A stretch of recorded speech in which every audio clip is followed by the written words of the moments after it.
Thank you for joining us on this recorded webinar that will provide School District Liaisons to the Connecticut State Department of Education important information about the implementation and administration of the Foundations of Reading Survey to be implemented January 3rd through August 31st, 2017. My name is Melissa Wildarczyk-Hickey. I'm the Reading Literacy Director for the State Department of Education, and I'm joined by Georgette Nemmer, who coordinated the Reading Survey effort in 2014-15. We are also joined by Kate Milliken, who will be coordinating the survey on behalf of the Evaluation Systems Group of Pearson. Each of us will be walking you through different pieces of information about the requirements for and the administration of the reading survey. Our agenda for today includes the welcome, the statutory requirement. We'll be talking about the web page and the administration of survey and results reporting. Also, you'll be hearing about accessing the internet-based reading survey system. As you may know, the Foundations of Reading Survey is mandated in Connecticut statutes. On this particular slide, we have excerpted the relevant statute for your reference. This information, including this recorded webinar, will be found on the Reading Survey webpage, which we will get to in a few slides.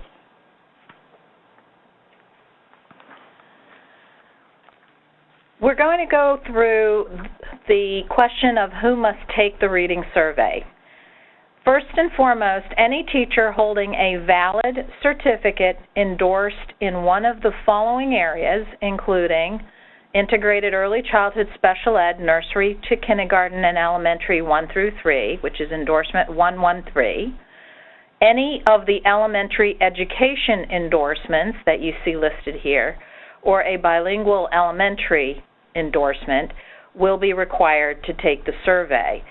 However, it is only those teachers with those endorsements who are assigned as elementary teachers and also assigned to grades kindergarten, first, second, or third who will be required.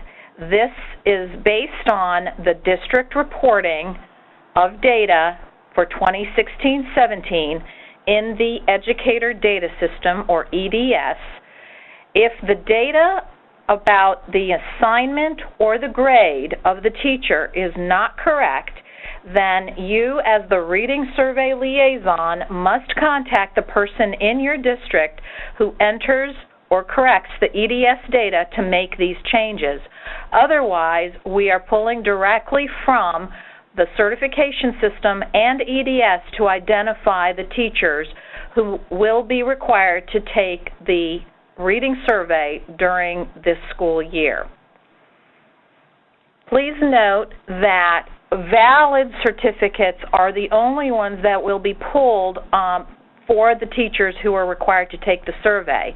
If one of your teachers has an expired certificate, they will not be on the list for your district. So that too will require that you look through the information and the data that we provide you to ensure that the list is complete. The other part of the data that you'll receive has to do with who is not required to take the reading survey.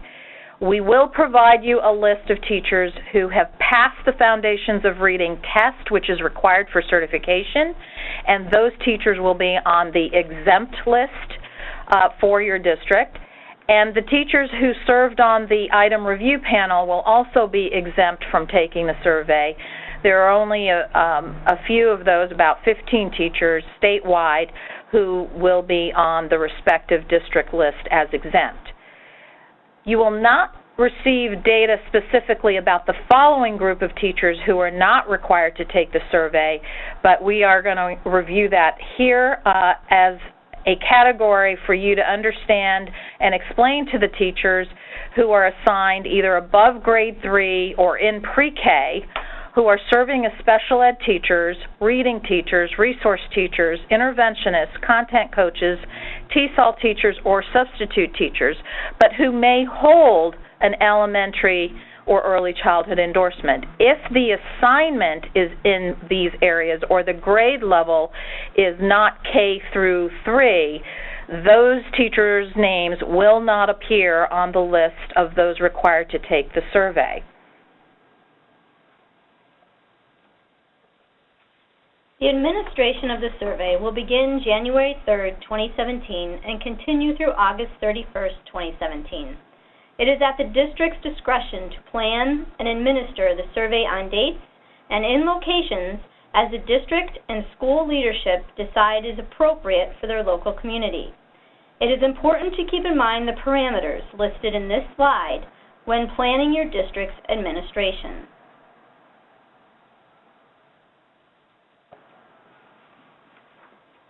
The Reading Survey webpage is located on the Connecticut State Department of Education website. This page serves as a frequently asked questions overview to which administrators and teachers should have access. All statewide communications regarding the survey will be posted here. This webinar will be posted at the bottom of the page.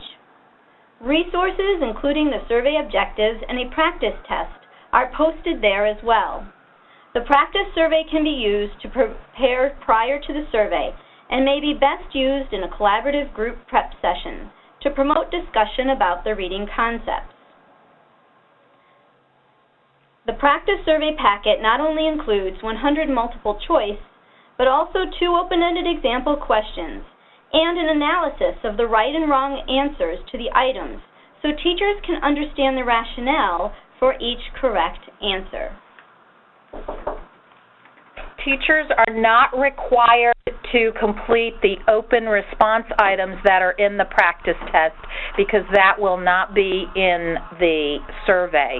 But those are provided because that was and is a part of the Foundations of Reading test. Additional resources are listed here that are found on the website as well. You can find the practice survey at the second bullet. And once again, it also discusses the answers found on the practice survey. Objectives is a helpful link to learn about the survey sub-areas and defines each of the objectives.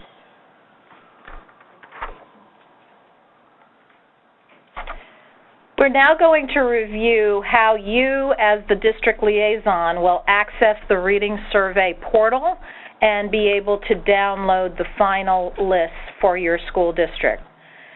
First, the State Department of Education will send to each district liaison a username and temporary password by email by December 15th, 2016.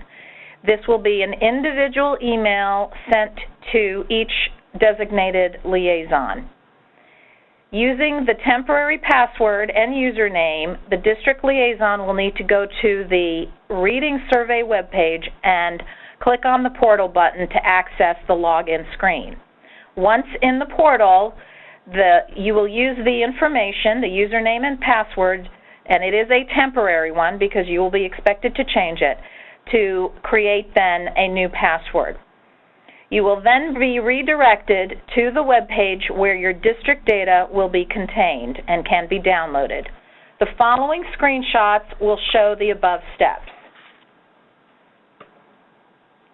From the Reading Survey web page, when you scroll to the bottom of that page, you will click on the button that is titled Reading Survey Secure Login, and right above it, it says For District Liaisons. You'll then be redirected to this page, which is the login screen to the CSDE portal, and you'll be expected to enter your username and temporary password. Please keep track of this screen and the next screen because some people will have access to the CSDE portal for different purposes, but right now the information you are seeing is really specifically for the Reading Survey. The next screen is the actual portal login. You will then be entering your username, your temporary password, and then the new password that you designate. Please keep track of this password. If you have access currently to the portal, this password should be different from the other passwords that you currently use to enter the portal. And you'll need to not only enter it once, but enter your new password a second time to confirm. Finally, you will arrive at your district-specific page that contains the lists that you will need in order to facilitate and administer the survey. There are 3 lists here. The first 2 will be available immediately in December, and the third will not be available until after the results are available for your district. The first list is the authorization code list, the second list is the exemption list, and the third is the survey results list. To save it, you will click on Save, and then you will be brought to 2 other prompts that show your computer and where you wish to save the list that you are downloading. So after opening the list, you may then save it onto your computer. I would suggest that you change the file extension from .csv, which is how it is going to be posted to the web portal, to XLSX, which is Excel for Excel use, and that will make it easier for you when you are trying to manipulate the data in the table. Please note that if you are experiencing any problems while downloading or opening your save file, and if you are using Google Chrome as your browser, you may want to use an alternative browser because Chrome does sometimes interfere with these files. The authorization code list really is a list of all the teachers in your district who are required to take the survey. And in this list, you'll see all the data that we are reporting back to you about the teachers who have been identified as needing to take the survey.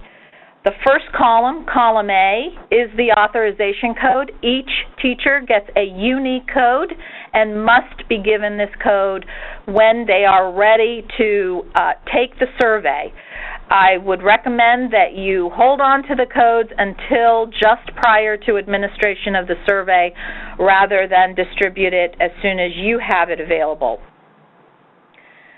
The second column will be just information on when the code has been assigned.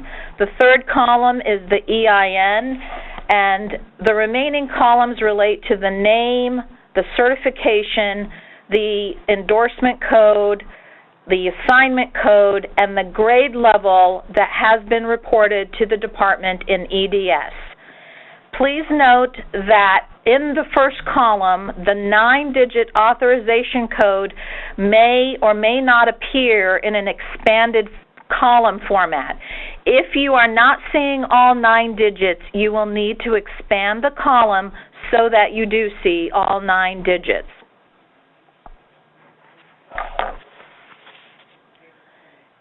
After administration of the survey, and that is all the teachers who are on the list, and provided that they all complete the survey, the CSDE will post to your district's secure page the aggregate survey results depending on the window during which all of your teachers have completed the survey. So if you are administering throughout the entire January through June period, your results may not be posted until June if all your teachers complete the survey in June. However, if you choose to administer all the survey on one day, on a given day in the spring, then shortly after that, based on the results reporting timelines, you will be notified when the results have been posted, and you can check and download that information as well. If you stagger the administration, please note that the results will not be available until all the teachers complete the survey. As I noted, the results may only be downloaded by the district liaison from the survey webpage, and again, you'll need to use your username and password. The district liaison should discuss the protocol for review and sharing of the results data with the superintendent and note the following restrictions. These results are not disclosable because of restrictions under freedom of information. The statute is clear on that. So the data cannot be shared beyond the district superintendent and liaison access or principal access. Questions have come up in the past whether this data can be shared with your local boards. The answer is no. Results shall not be part of any summative rating of performance in the teacher evaluation system, and these results will not impact certification. The purpose of the results is to predominantly inform professional development needs by school or by district. The results are reported and broken down by school as well as aggregated by district. It is then broken down for review according to the 3 sub-areas and the 9 objectives of the survey. As you will see here on this slide, we've broken out the 3 sub-areas and the individual objectives on the survey. At this point, I am going to transition to Kate Milliken from Evaluation Systems Group of Pearson, who will walk you through how to guide your teachers to access the survey on the online system. Hello, everyone. In the next portion of today's presentation, we will be walking through the process for accessing the internet-based reading survey system. As a first step, you will direct participants to the survey login screen at the address indicated on the screen, ctforsurvey.startpractice.com. When you administer the survey, the majority of participants will be accessing the survey for the first time this year and should direct their attention to the red text in the lower right-hand portion of the screen, First Time Login in 2017. Here, survey participants will enter the authorization code provided them by their district. This will be a 9-digit code. Participants should enter only this code in the field indicated, then click Submit. Explanatory text is also included for user reference on the left-hand side of the screen under the corresponding red heading, Instructions for your First-Time Login in the 2017 calendar year. Throughout the presentation, we will refer to first-time participants. By this, we mean the individuals who are entering the survey system for the first time in 2017. All accounts from previous administrations of the survey have been deleted. The other fields on the login screen apply to participants returning to the survey system to either access results after completing and exiting the survey, or to re-enter the survey following a disruption or technical issue during administration. Those participants will enter their email address and password to re-enter the system. Let's zoom in on the authorization code field. For the first time login of 2017, the survey participant will enter their authorization code only and click Submit.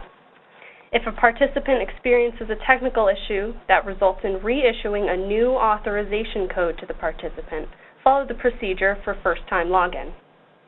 After clicking Submit, the participant will be prompted to create an account. The participant will begin the account creation process by entering their email address in the email field. Below this field, the system asks the question, do you have a password? All first-time participants in 2017 should make sure that the bubble is marked next to No, I am a new user. They will be prompted to create a password when they complete their profile. Next, click Login. On the following screen, Welcome New User, the Connecticut Foundations of Reading Survey will be listed under Products in the table. The restrictions will note that the survey can only be taken once. Click Continue. Next, survey participants will update their profile. In the fields provided, participants should complete the login and general information prompts. Required information is noted with an asterisk in the dark blue cells on the left. Also note that participants will be prompted to confirm their email under login information. This measure will require participants to enter the same email twice to help eliminate issues later on based on errors during the login process. When the participant has completely updated their profile, they should then read the acceptance of terms and conditions in the light blue box at the bottom of the same page. Agree to the terms and conditions by clicking the checkbox and clicking Submit.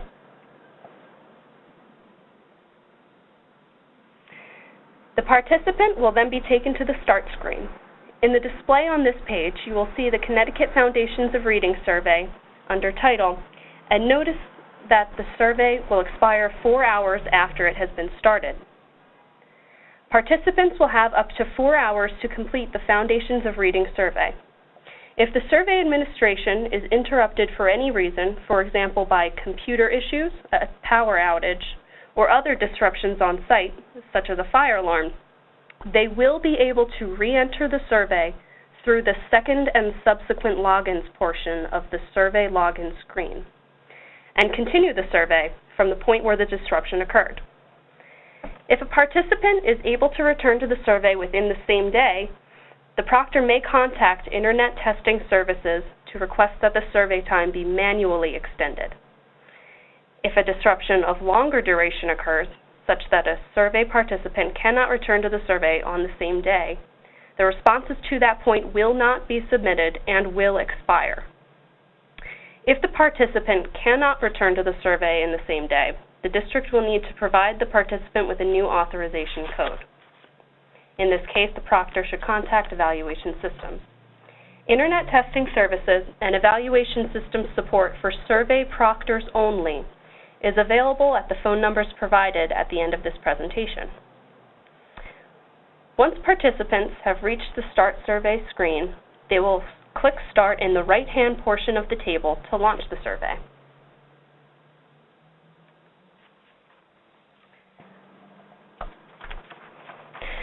When participants launch the Foundations of Reading survey, they will be taken to this screen. Note that the Welcome screen includes the total seat time, 4 hours, and the estimated survey time. This total is 225 minutes, accounting for the 15 minutes that we anticipate participants will use to read the non-disclosure agreement and walk through the survey tutorial. When ready, the participant should click Next in the lower right-hand corner of the screen. The next screen includes the non-disclosure agreement. The participant must select Yes, indicating that he or she agrees to abide by the terms of the agreement. The participant will not be allowed to continue the survey if he or she does not agree. If the participant does not agree to the non-disclosure agreement, the survey will terminate and the participant will be dismissed. The participant has 4.5 minutes in which to read and respond to the non-disclosure agreement. If he or she does not respond within this time, the survey session will terminate.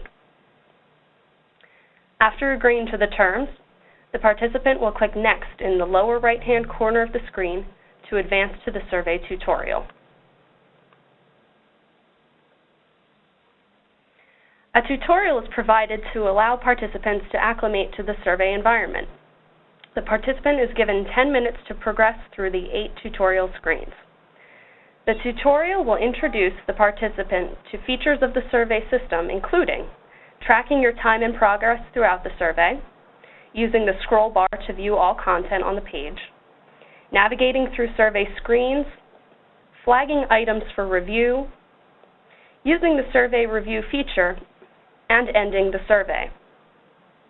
Further detail about the tutorial and survey functions is available for proctor reference in the Connecticut Foundations of Reading Survey Administration Manual. Once the survey is completed, participants will be directed to their survey results report.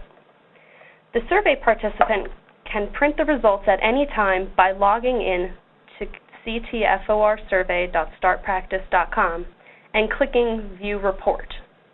The print icon is located in the lower left-hand corner of the screen. Prior to survey administration, remember to review the workstation requirements and check that your testing site is prepared to administer an internet-based survey.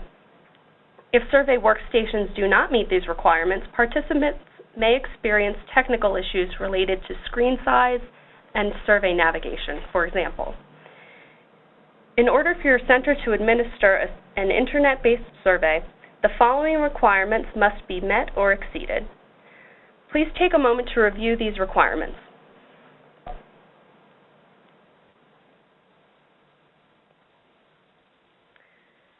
Please refer to the administration manual for further detail regarding network settings as well.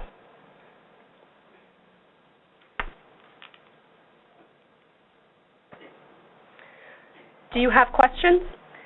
Technical support is available to survey administrators only by calling Internet Testing Systems at 1-800-514-8494 during and after business hours.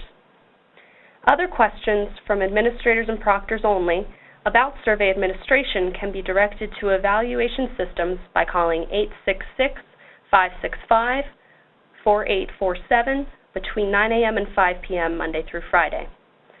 Questions related to who needs to take the survey and results reporting can be directed to the Connecticut State Department of Education by email to reading.survey@connecticut.gov. Thank you for joining us for this training session. Further information for survey liaisons and administrators is available in the administration manual, which is posted to our dedicated Connecticut State Department of Education webpage.